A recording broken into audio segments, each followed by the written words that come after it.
مزید ویڈیوز پانے کے لیے ہمارے چینل کو سبسکرائب کریں اور بیل آئیکن کو پریس ضرور کریں۔ السلام علیکم ورحمۃ اللہ وبرکاتہ۔ میرے پیارے ناظرین، امید ہے آپ سب خیریت سے ہوں گے۔ اللہ رب العزت سے دعا کرتا ہوں پروردگار آپ کو اسی طرح خوشحال اور شاد و آباد رکھے۔ میرے پیارے ناظرین، کیا کوئی اس طرح سے بھی حدیث مبارک کا احترام کرتا ہے؟ ایک واقعہ سنیے، بڑا بہترین اور بڑا دلچسپ واقعہ ہے۔ حضرت سیدنا امام مالک رحمۃ اللہ علیہ کا دور ہے۔ آپ ایک مرتبہ حدیث مبارک کا درس دے رہے ہیں، حدیث پاک پڑھ رہے ہیں۔ لوگوں نے دیکھا کہ آپ کا چہرہ مبارک کسی تکلیف کی وجہ سے زرد ہو رہا ہے اور ایسا محسوس ہو رہا ہے کہ آپ کسی تکلیف میں مبتلا ہیں اور بڑے بے چین ہو رہے ہیں، اور اس کے باوجود بھی آپ نے حدیث مبارک کا درس ترک نہیں فرمایا اور بدستور آپ بیان فرماتے رہے۔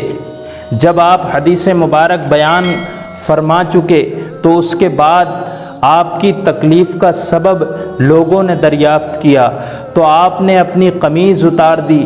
جب قمیض اتاری تو لوگوں نے دیکھا کہ ایک بچھو آپ کی پیٹھ پر بیٹھا ہوا ہے اور اس نے تقریباً 6 دفعہ آپ کو ڈسا تھا۔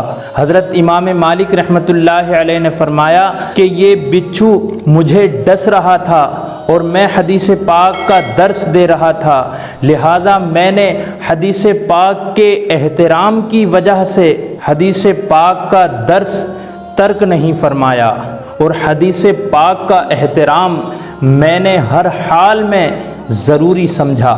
میرے پیارے بھائیوں، آپ نے دیکھا کتنا بڑا احترام اور کتنا بڑا ادب حدیث پاک کا حضرت امام مالک رحمۃ اللہ علیہ کے دل میں تھا، لہذا ہمیں بھی چاہیے کہ ہم نبی کریم صلی اللہ علیہ وآلہ وسلم کی حدیث پاک کا ادب اور احترام کریں۔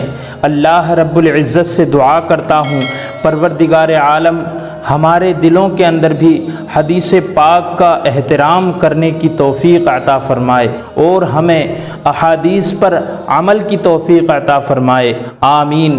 میرے پیارے اسلامی بھائیوں، اگر آپ کو یہ ویڈیو اچھی لگی ہو تو برائے مہربانی آپ اس کو لائک کیجئے، شیئر کیجئے اور چینل کو سبسکرائب کر کے بیل آئیکن کو پریس ضرور کیجئے۔ السلام علیکم ورحمۃ اللہ وبرکاتہ۔